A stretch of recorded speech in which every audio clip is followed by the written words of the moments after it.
ये कहानी एक बहुत ही खूबसूरत जंगल की है। उस जंगल में सभी प्रकार की पक्षियां रहा करते थे। उस जंगल में चील महाराज का राज चलता था, इसलिए पूरे जंगल में सब कुछ ठीक ठाक चल रहा था। उसी जंगल में टूनी चिड़िया भी रह रही थी। टूनी चिड़िया बहुत ही समझदार चिड़िया थी, इसलिए टूनी चिड़िया को चील महाराज बहुत पसंद करते थे। उसी जंगल में एक कालू कौवा भी रह रहा था।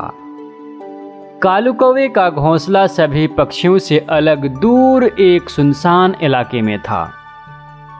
कालू कौवा पूरे दिन अपने घर ही में पड़ा रहता था। वह कभी भी घर के बाहर भी नहीं जाता था। उस जंगल की सभी पक्षियां एक साथ मिलकर खेत में काम किया करते थे। एक दिन जंगल की सारी पक्षियां काम पर आती है, तब टूनी चिड़िया उन पक्षियों से कहती है, अरे पक्षियों, मुझे काफी दिनों से आप सबसे एक बात पूछनी थी। आप पक्षियों में से किसी को भी उस कालू कौवे के बारे में पता है क्या? अरे नहीं नहीं टूनी चिड़िया, हम सब पक्षियों में से किसी को भी उस कालू कौवे के बारे में खबर नहीं है। हमने तो उसे कभी भी दिन में अपने घर से बाहर निकलते हुए नहीं देखा है। अरे टूनी चिड़िया, हमने देखा है, उस कालू कौवे के घर में हमेशा अंधेरा ही रहता है। ऐसा लगता है कि उसके घर में कोई है ही नहीं। हाँ पक्षियों, आप सब ठीक कह रहे हो। उस कालू कौवे का घर जंगल के सबसे सुनसान इलाके में है। अरे छोड़ो टूनी चिड़िया उस कालू कौवे को, हम सब अपना अपना काम खत्म करके घर चले जाते हैं। रात के समय जब सारी पक्षियां आराम से सो जाया करते थे, तो आधी रात को कालू कौवा उनके घोंसले में आ जाया करता था। कालू कौवा को रात के समय जो भी चिड़िया मिलता था वह उसका खून कर देता था, और साथ ही साथ उसका सारा खून भी पी जाया करता था। दूसरे दिन जब टूनी चिड़िया खेत पर काम करने के लिए जा रही होती है, तो वह देखती है कि कालू कौवा के घर के सामने एक मरी हुई चिड़िया पड़ी हुई है। यह देखकर टूनी चिड़िया बहुत ही डर जाती है और मन ही मन में सोचने लगती है, पता नहीं इस मासूम पक्षी का खून किसने कर दिया है। देखो तो इतनी बेदर्दी से मारा है इसे। ऐसा लग रहा है कि इसके जिस्म का खून ही पी लिया है किसी ने। मुझे तो इसे देखकर ही बहुत ज्यादा डर लग रहा है। और वैसे भी इस कालू कौवे का घर भी कितने सुनसान इलाके में है। यहाँ पर तो मुझे वैसे ही बहुत ज्यादा डर लग रहा है। चलो चलो, मैं अपने काम पे चली जाती हूँ। अगर ज्यादा देर तक यहाँ रही तो मुझे तो और भी ज्यादा डर लगने लगेगा। फिर टूनी चिड़िया डरती हुई वहाँ से अपने काम पर चली जाती है। टूनी चिड़िया को अपने खेत पर काम करते हुए रात होने वाली थी, इसलिए जंगल की सारी पक्षियाँ अपने अपने घर जा रहे होते हैं। तभी कबूतर टूनी चिड़िया से कहता है, अरे टूनी चिड़िया, मुझे तुम्हारी बहुत फिक्र हो रही है। आज तुम्हारा काम भी खत्म नहीं हुआ है और आज रात तुम देर से अपने घर जाने वाली हो। अरे हाँ हाँ कबूतर भैया, आप सब मेरी बिल्कुल भी चिंता मत कीजिए। बस जैसे ही मेरा काम खत्म हो जाएगा मैं खुद ही अपने घर चली जाऊंगी। इसलिए मैं कह रही हूँ कि आप सब पक्षी अपने अपने घर जाकर आराम कीजिए। सुबह से आप सब पक्षी भी कितने मेहनत कर रहे थे इस खेत में। फिर जंगल की सारी पक्षियां वहां से चले जाते हैं और टूनी चिड़िया अकेले ही अपने खेत पर काम कर रही होती है। टूनी चिड़िया पहले से ही डर रही थी, फिर भी उसे काम खत्म करते करते आधी रात हो जाती है। फिर टूनी चिड़िया काम खत्म करके अपना घर जा रही होती है। तभी टूनी चिड़िया देखती है कि कालू कौवे की आंख लाल हो रही होती है और वह कालू कौवा बुलबुल का खून करके उसका खून पी रहा होता है। यह सब देखकर टूनी चिड़िया बहुत ही डर जाती है। फिर टूनी चिड़िया फौरन वहां से भाग जाती है। इस डर से टूनी चिड़िया पूरी रात अच्छी तरह से सो भी नहीं पा रही थी। टूनी चिड़िया को पूरी रात वही डरावनी डरावनी ख्वाब आते रहते हैं। फिर दूसरे दिन जंगल की सारी पक्षियां एक साथ काम पर जा रहे होते हैं। फिर सभी चिड़िया कालू कौवा के घर के सामने बुलबुल को मरी हुई देखते हैं। फिर भी जंगल की सारी पक्षियां खेत पर काम करने के लिए आ जाते हैं, लेकिन टूनी चिड़िया को तो काम पर बिल्कुल मन ही नहीं लग रहा था। टूनी चिड़िया बहुत ही परेशान लग रही थी। अरे क्या हुआ टूनी चिड़िया, तुम इतनी डरी हुई और इतना ज्यादा परेशान क्यों लग रही हो? अरे हाँ टूनी चिड़िया, तुम आज काम भी दिल से नहीं कर रही हो। मुझे तो लग रहा है कि आज जरूर तुम्हारी तबीयत खराब है। अरे पक्षियों, मैं बहुत ज्यादा ही परेशान हूँ। बस क्या बताऊँ मैं आप सब पक्षियों को। क्या पता आप सब मेरी बात पर यकीन करें या ना करें। काफी दिनों से मैं कालू कौवे के घर के बाहर में अजीब अजीब सी चीजें देख रही हूँ। टूनी चिड़िया, तुमने कालू कौवे के घर के बाहर ऐसा भी क्या देख लिया है जो तुम इतनी ज्यादा परेशान हो गई हो? फिर क्या था, टूनी चिड़िया सभी पक्षियों को सब कुछ बताने लगती है। अरे पक्षियों, एक दिन सुबह सुबह जब मैं यहाँ काम पर आ रही थी तो मैंने रास्ते में कालू कौवे के घर के बाहर देखा था कि एक पक्षी उसके घर के बाहर मरी हुई पड़ी थी। लेकिन उस दिन मैं समझी कि शायद किसी चील ने उसे खा लिया होगा, इस वजह से वो पक्षी मरा हुआ है।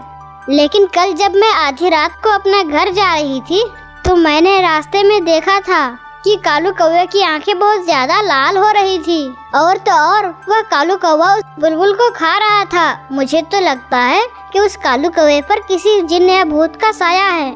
टूनी चिड़िया की ऐसी बातें सुनकर जंगल की सारी पक्षियां बहुत ज्यादा डर जाती है। अरे टूनी चिड़िया, फिर तो इसके बारे में हमें कुछ न कुछ करना ही पड़ेगा। इस तरह तो हमें रात में जंगल में भी निकलने में डर लगेगा। वैसे मैं ये सोच रही थी कि हम सब पक्षी चील महाराज के पास जाकर ये सब बता देते हैं। अब चील महाराज ही इस मुसीबत का कोई ना कोई हल निकालेंगे। हाँ टूनी चिड़िया, तुम बिल्कुल ठीक कह रही हो। अब हमें चील महाराज के पास ही जाना चाहिए। वो हमारे जंगल के राजा हैं। वो हमारी मुसीबत जरूर समझेंगे, और वैसे भी मुझे महाराज पर पूरा भरोसा है। वो जरूर कुछ न कुछ करके इस कालू कौवे को वहाँ से भगा दे। फिर क्या था, जंगल की सारी पक्षियां चील महाराज के पास आ जाते हैं। पक्षियों, आप सब मेरे पास यहाँ क्यों आए हैं? आखिर प्रॉब्लम क्या है? आप सब बहुत ज्यादा परेशान भी लग रहे हैं। कोई बात है तो मुझे बताइए। महाराज, हम सब पक्षी बहुत ही ज्यादा परेशान हैं, बल्कि हमें तो इससे ज्यादा डर भी लग रहा है। अरे हाँ पक्षियों, पर ये तो बताओ, आप लोगों को किस चीज का डर लग रहा है? महाराज, आपने उस कालू कौवे को तो देखा ही होगा, वही जो जंगल में सबसे अलग रहता है। उस कालू कौवे के ऊपर किसी आत्मा का साया है। वह कालू कौवा बहुत ज्यादा डरावना है। टूनी चिड़िया ने अपने आँखों से देखा है।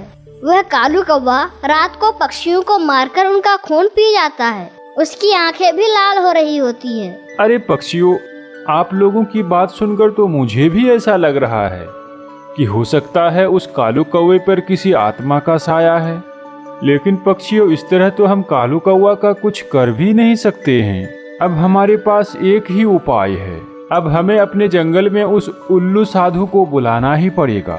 वह उल्लू साधु जंगल के सभी पक्षियों के ऊपर से जिन भूत का साया अगर हो तो उसे उतार देते हैं, तो वह कालू कौवे के ऊपर से भी जिन उतार देंगे। फिर क्या था, चील महाराज उल्लू साधु को अपने महल में बुला लेते हैं। बताएं बताएं चील महाराज जी, आपने हमें अपने महल में क्यों बुलाए हैं? अरे उल्लू साधु जी, हमारे जंगल में एक बहुत ही बड़ा मुसीबत आ गया है, इसीलिए हमने आपको बुलाए हैं। हमारे जंगल में एक कालू कौवा रहता है। उस पर किसी आत्मा का साया आ चुका है। वह रात के समय किसी भी पक्षियों को मारकर उसका खून पी जाता है। इसीलिए हमने आपको यहाँ पर बुलाए हैं, ताकि आप उस कालू कौवे के ऊपर से जो भी साया है उसे उतार सकें।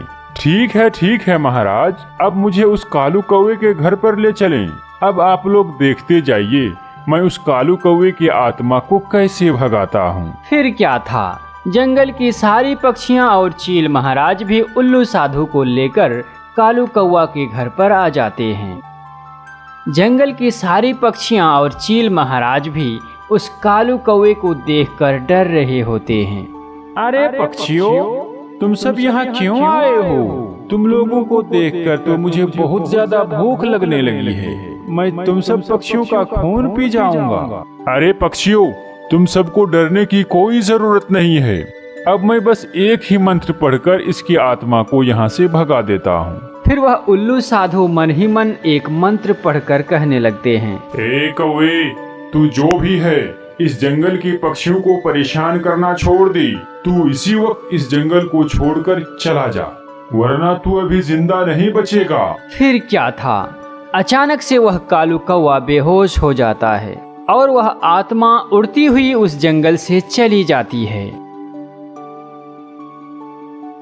यह सब देखकर जंगल के सभी पक्षियों का डर भी खत्म हो जाता है और जंगल की सारी पक्षियां मिलकर उल्लू साधु का शुक्रिया अदा करते हैं।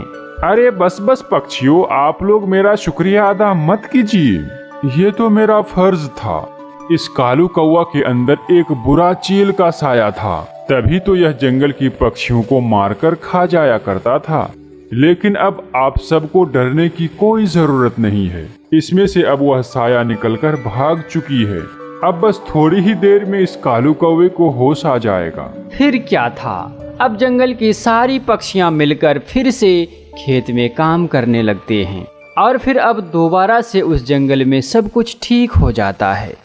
बंटू तोते और मिट्ठू तोते की पिताजी की तबीयत कुछ ज्यादा ही खराब हो गई थी, जैसे मानो उसका आखिरी समय चल रहा था।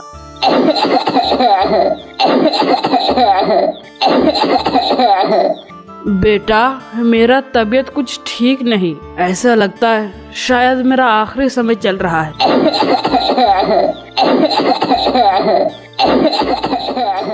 मेरे प्यारे बेटो, मैं मरने से पहले तुम दोनों को कुछ देना चाहता हूँ। अरे पापा, ऐसा ना बोलो, मैंने उल्लू वैद्य जी को बुला लिया है, आप बिल्कुल ठीक हो जाओगी।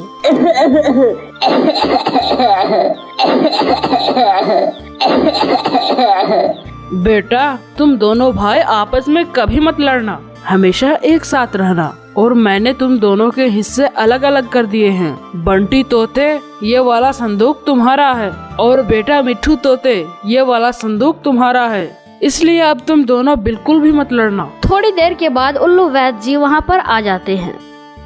उल्लू वैद्य जी, देखिए ना, पापा आंखें नहीं खोल रहे हैं, न जाने इन्हें क्या हो गया है। उल्लू वैद्य जी बूढ़े तोते को देखता है और कहता है, ओहो, मुझे माफ करना तोते, परंतु तुम्हारे पापा की मृत्यु हो गई है। अपने पापा की मृत्यु की बात सुनकर तो दोनों तोते बहुत ही ज्यादा उदास हो जाते हैं। अगले दिन दोनों तोते आपस में बैठे बातें कर रहे होते हैं। मिट्ठू तोते, पापा ने ये बहुत अच्छा काम किया है कि हमें हमारे हिस्से दे दिए। अरे भाई, अभी पापा के मरे हुए एक दिन भी नहीं हुआ और आपको जरा सा भी गम नहीं, आपको अपने हिस्से की पड़ी है। हाँ, तो मरने वाले के साथ मरा तो नहीं जा सकता। चलो चलो मिट्ठू तोते, अब अपने अपने संदूक खोलते हैं। फिर वे दोनों तोते अपने अपने संदूक खोलते हैं। मिट्ठू तोते के संदूक तो सोने के सिक्के से भरा हुआ था, जबकि बंटी तोते का संदूक बिल्कुल ही खाली था, बस उसमें एक चिट्ठी और एक पत्थर रखा हुआ था। अरे रे, ये पापा ने मेरे साथ क्या किया? पापा ने मुझे धोखा दिया है। मेरे साथ कितना ज्यादा गलत हुआ। मिट्ठू तोते, पापा ने तुम्हें इतने सारे सिक्के दे दिए हैं और मुझे एक पत्थर और एक चिट्ठी दिया। धोखा दिया है पापा ने मुझे। आखिर मैंने उनका क्या बिगाड़ा था? भाई, पापा कभी नाइंसाफी नहीं कर सकते। जरूर ये पत्थर बहुत ही कीमती होगा। अच्छा, तुम देखो तो इस पर्ची पर क्या लिखा हुआ है। फिर बंटी तोता उस चिट्ठी को पढ़ता है। उसमें लिखा हुआ था कि यह पत्थर नहीं बल्कि एक गुफा की चाबी है। मैं पापा को कभी माफ नहीं करूँगा। ये पत्थर बिल्कुल भी कीमती नहीं लग रहा मुझे।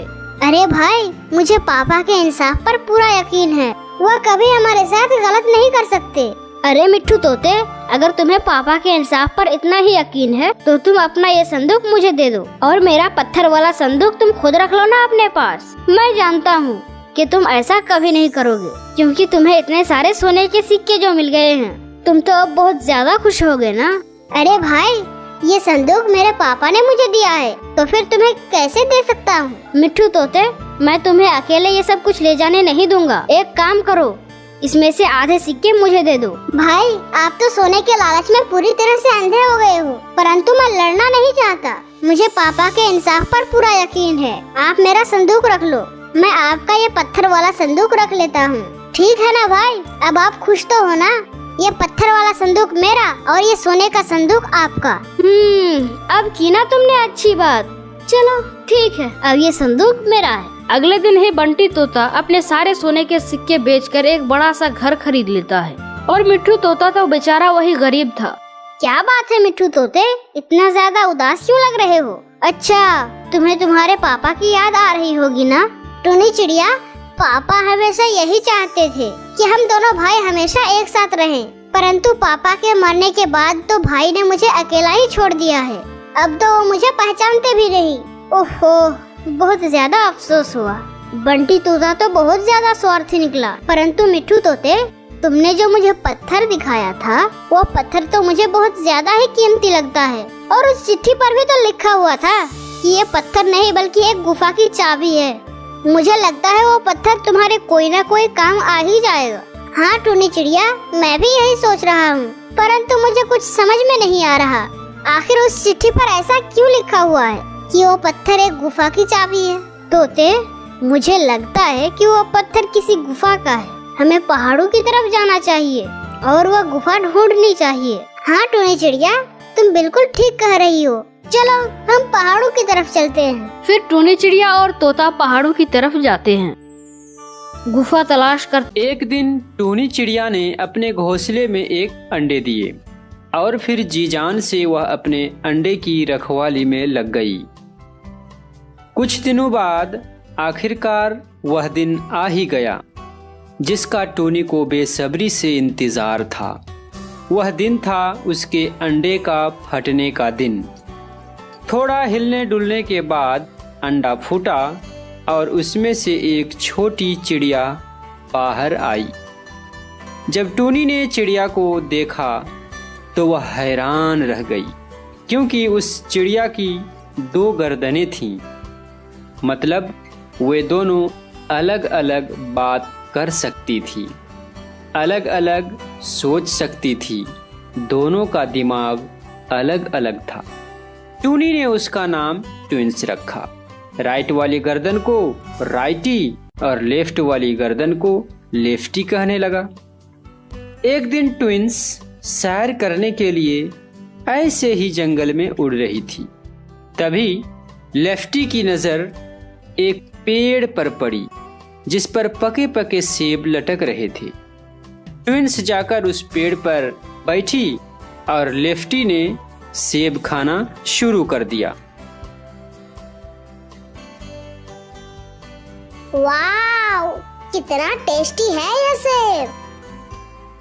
लेफ्टी को खाता देख राइटी का भी सेब खाने का मन होने लगा। लेफ्टी, तुम काफी देर से खा रही हो, मेरा भी मन है, मुझे भी थोड़ा सा खाने दो ना। खाना मैं खाऊं या तुम, इसमें कोई अलग बात नहीं है, क्योंकि हम दोनों का पेट तो एक ही है ना। इसलिए मैं जो भी खाऊंगी वो जाएगा तो हमारे ही पेट में ना। लेकिन मुझे थोड़ा सा खाने दो ना। इस फल पर पहले मेरी नजर पड़ी थी, इसलिए इस फल पर सिर्फ मेरा हक है। यह सुनकर राइटी ने आगे कुछ नहीं कहा, लेकिन उसके दिमाग में अब बदला लेने की भावना जाग उठी थी। अगले दिन फिर से ऐसा ही हुआ। जब ट्विंस आसमान में उड़ रही थी तो इस बार राइटी की नजर उस फल पर पड़ी तो वह एक डाली पर बैठ गई। इस बार राइटी ने खाना शुरू किया और लेफ्टी चुप रहा। राइटी, अब तुम बहुत खा चुकी हो, थोड़ा सा मुझे भी खाने दो ना। क्यों? इस फल पर पहले मेरी नजर पड़ी थी ना, तो इसको तो अब मैं ही खाऊंगी। वैसे भी हम दोनों का पेट तो एक ही है ना, इसीलिए जो मैं खा रही हूँ वो जाएगा तो हमारे ही पेट में ना। इस तरह उसमें एक होने के बावजूद अलग अलग भावनाएं पैदा हो गई। टोनी को जब इस बात का पता चला तो उसने एक प्लान बनाया। अगले दिन उसने ट्विंस से कहा, ट्विंस, अब तुम बड़ी हो गई हो। इस उम्र का होने पर सभी चिड़ियों को एक फ्रूट खाने का मौका मिलता है। अब टाइम आ गया है कि तुम भी वो फल खाओ। अच्छा मम्मी, तो आप हमें वो फल लाकर दीजिए, हम लोग खाएंगे। हाँ मम्मी, मुझे भी खाना है, प्लीज बताइए। तुम यहाँ से नॉर्थ की ओर उड़ जाओ।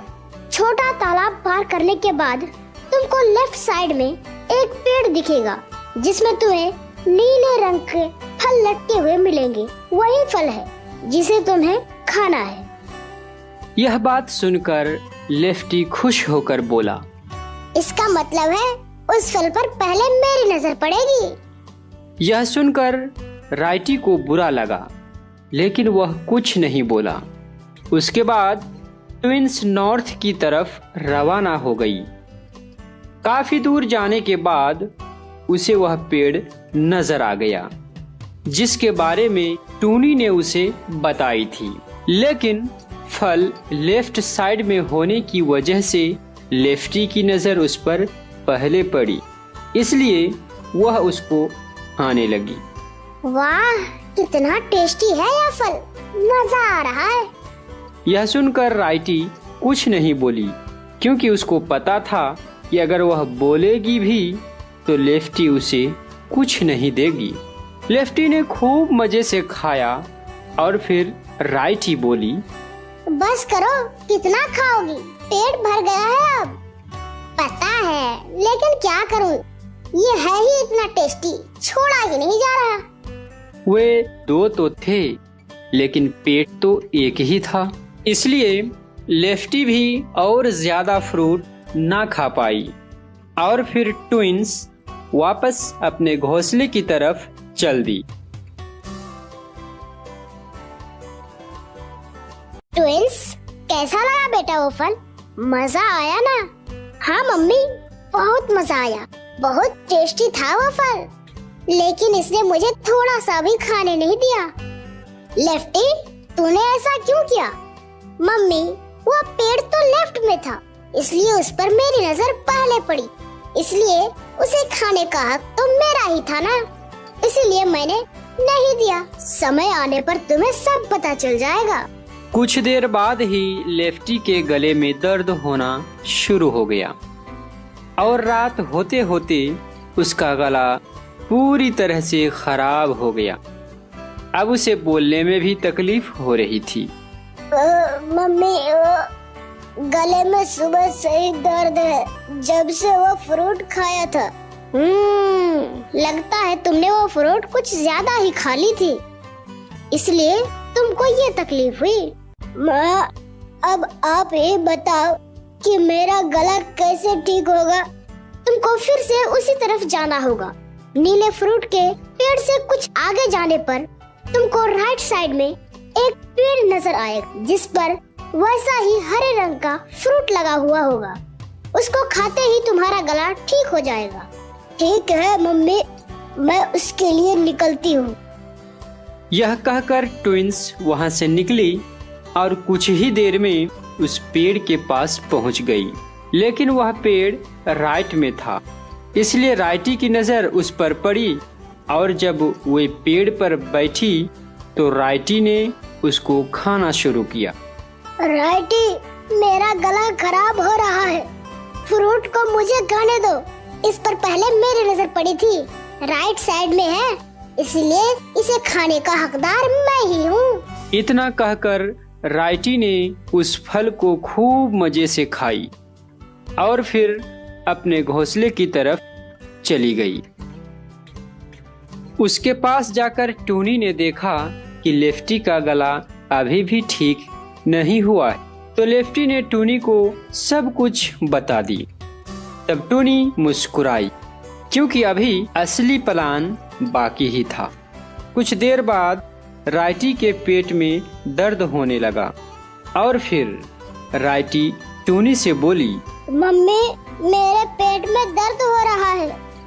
तुमने एक होते हुए भी अलग अलग फैसले लिए हैं और खुद को दो हिस्सों में बांट दिए हो, और पेट में दर्द इसी वजह से हो रहा है क्योंकि तुमने गले को ठीक करने वाला फल कुछ ज्यादा ही खा लिया। अब तुमको फिर से वही जाना होगा और लेफ्ट साइड में जो फल होगा उसे खाकर तुम्हारा पेट ठीक हो जाएगा। लेकिन लेफ्ट साइड तो लेफ्टी की है और गला खराब होने की वजह से लेफ्टी वो फल नहीं खा सकती। बताओ तुम इस परेशानी से छुटकारा कैसे पाओगे?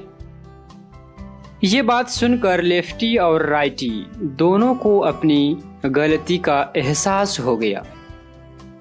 पहले जो फल लेफ्टी को खाना है वह उसको खाकर अपना गला ठीक कर लेगी और उसके बाद लेफ्ट साइड में जो फ्रूट आएगा उसे मैं खा लूंगी और मेरा पेट ठीक हो जाएगा। और आज से हम ये वादा करते हैं कि अब हम कभी भी नहीं लड़ेंगे।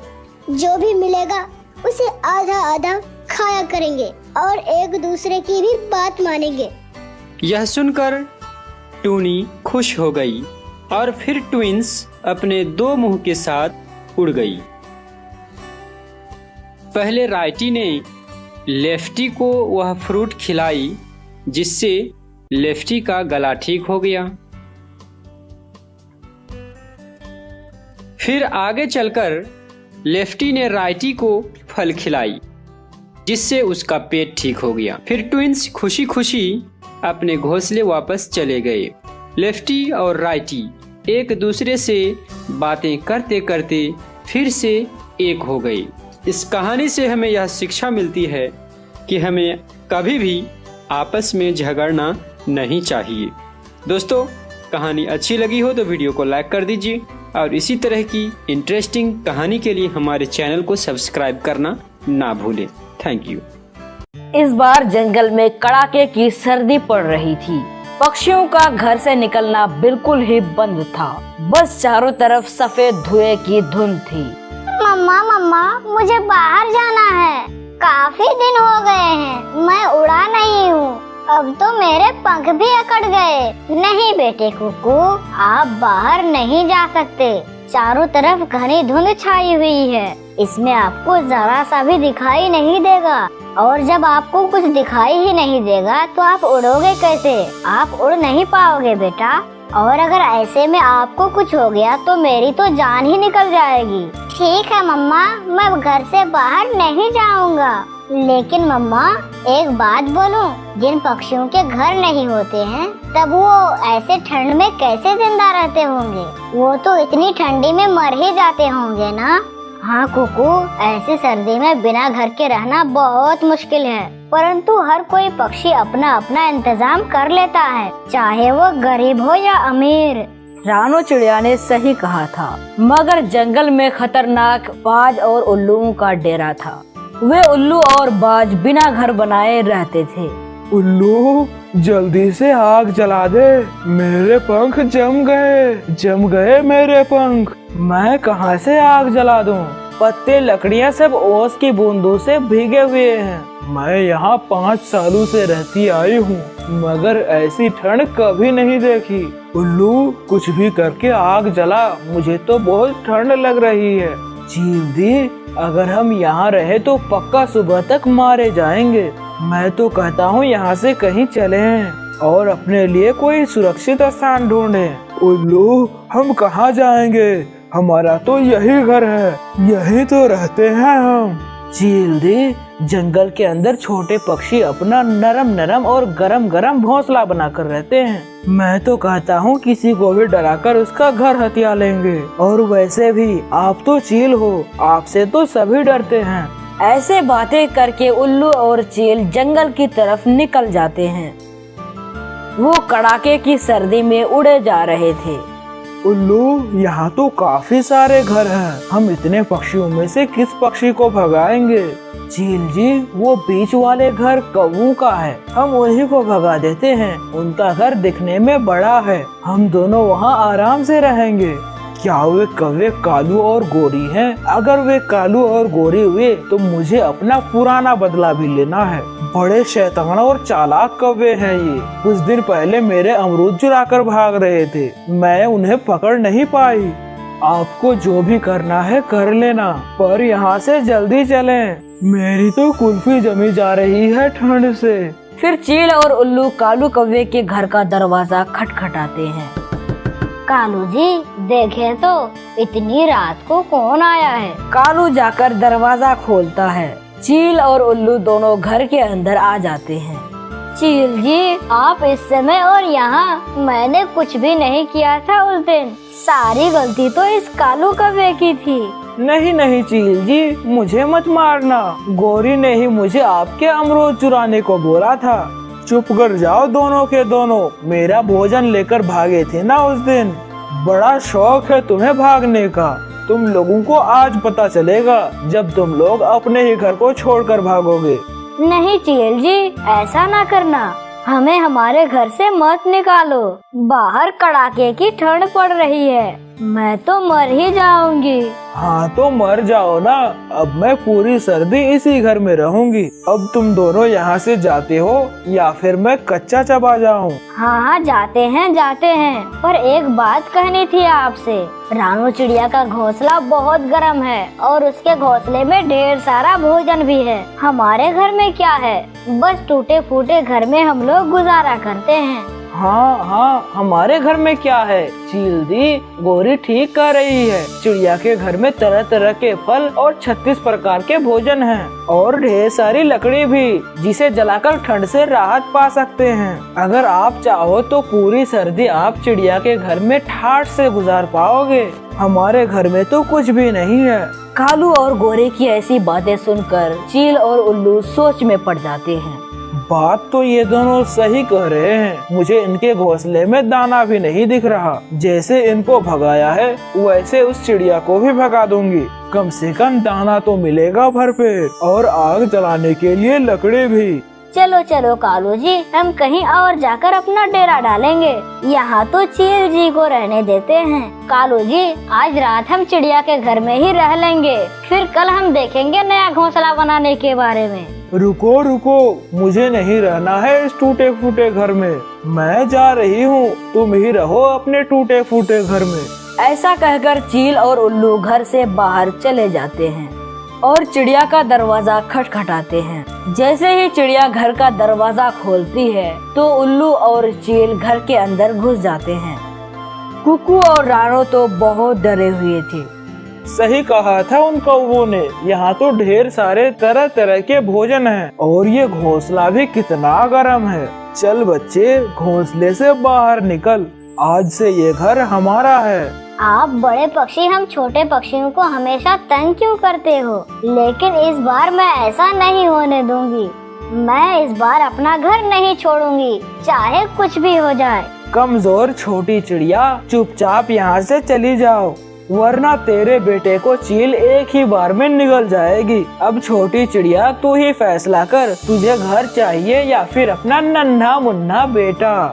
हाँ, देखो छोटी चिड़िया, अब मैं मांस खाना छोड़ दिया हूँ। तू अपने बच्चे को लेकर चुपचाप यहाँ से चली जा, मुझे गुस्सा मत दिला। वो तो शुक्र मनाओ कि मैंने मांस खाना छोड़ दिया है, नहीं तो तुम दोनों मेरे सामने अभी जिंदा ना होते।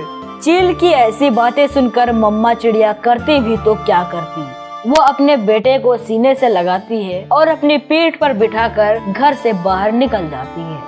उल्लू, सच में यहाँ कितना सुकून है। अगर हम वहीं रहते तो कब के मर गए होते। मम्मा, उन बुरे पक्षियों ने हमारा घर छीन लिया। अब हम कहाँ जाएंगे? हमें तो बहुत ठंड लग रही है। कुकू, मिट्ठू तोते के घर पर ताला लगा है, वो अपने गांव गए हैं। हम आज की रात कालू गौरी के घर में रहते हैं, आप चले मेरे साथ। फिर रानो चिड़िया कुकू को अपने साथ लेकर गौरी के घर जाती है और उसके घर पर दस्तक देती है। गौरी, कोई हमारा दरवाजा फिर से खटखटा रहा है। कालू जी, चुपचाप आंख बंद करके सो जाओ, कहीं अगर दोबारा से वो चील हुई तो इस बार पक्का भगा कर छोड़ेगी। जल्दी सो जाओ। ऐसे कालू गौरी अपने घोंसले में चुपचाप लेटे हुए थे। बेचारी चिड़िया खूब दरवाजा खटखटाती है, मगर कालू गौरी दरवाजा नहीं खोलते। अब मैं क्या करूं? कालू गौरी तो कोई जवाब नहीं दे रहे। हे ईश्वर, आपने हमें कैसी समस्या में डाल दिया। मम्मा, मुझे बहुत ठंड लग रही है, जल्दी कुछ करें मम्मा, आप जल्दी कुछ करें। रानो बहुत परेशान थी। वह अपने बेटे को लेकर जाती भी तो कहाँ जाती। चारों तरफ बस कोहरा छाया हुआ था। धीरे धीरे कुकू की हालत खराब हो रही थी, उसकी सांसें धीमी पड़ रही थी। मम्मा, मुझे सांस लेने में तकलीफ हो रही है। मम्मा मुझे बचाओ, मेरी सांसें रुक रही है। हे भगवान, अब मैं क्या करूं? मेरे बेटे को बचा लें। मैंने कभी भी दूसरों का बुरा नहीं सोचा, फिर आप मेरे साथ ऐसा क्यों कर रहे हो? चिड़िया अपने बेटे को सीने से लगाए बैठी थी। तभी वहाँ पर एक अनजान चिड़िया आती है। वो अपने थैले से कुछ लकड़ियाँ निकालकर कुकू के पास जला देती है, जिससे कुकू को ठंड से राहत मिलती है। दीदी, आप कौन हो और आप यहाँ आई कैसे? आज आपने मेरे बच्चे की जान बचाकर मुझ पर बहुत बड़ा उपकार किया है। मैं आपका ये एहसान कभी नहीं भूलूंगी।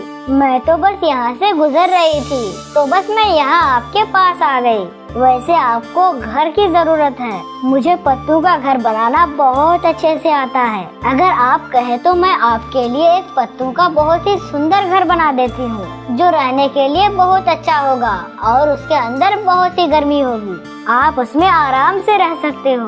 क्या चिड़िया बहन, मुझे नहीं लगता था कि इस धुन में मेरी मदद करने कोई आएगा भी, पर आप तो यहाँ आकर मेरी सारी चिंताएं दूर कर दी। फिर वह अनजान चिड़िया पेड़ से पत्तियां तोड़कर रानो के लिए एक बहुत ही सुंदर घर बना देती है। रानो तो हैरान थी, क्योंकि वह घर अंदर से बहुत गर्म था।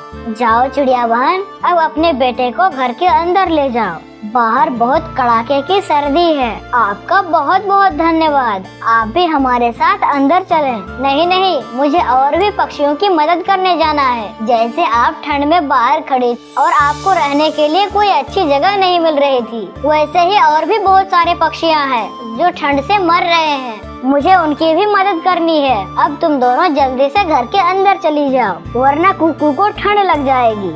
इतना कहकर वह अनजान पक्षी वहाँ से उड़ जाती है।